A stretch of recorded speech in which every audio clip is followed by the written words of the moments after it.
How many times have you lowered your prices believing that you couldn't get any more from the job and from the client? And you're trying to land every job as well you can and put a smile on the client's face with a good deal and to keep the team busy. So you drop your prices when you think you need to.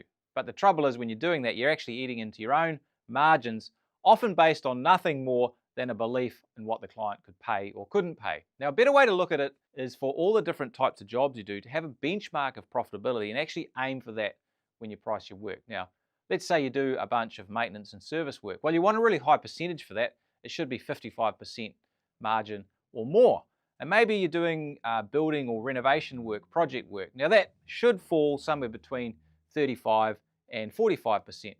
And if it's lower than that consistently, it's really important to consider the type of work you're doing or the type of clients you're taking on because they may not be very profitable. On the other hand, it's really unrealistic to expect 40% from really large scale commercial jobs. Now, you're probably looking at closer to 25 to 30% margin for that type of work.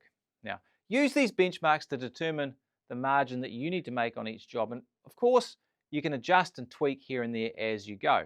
But if you're not hitting these margins or at least coming close to these benchmarks, you probably have no structure in your pricing and you've really got to sort that out.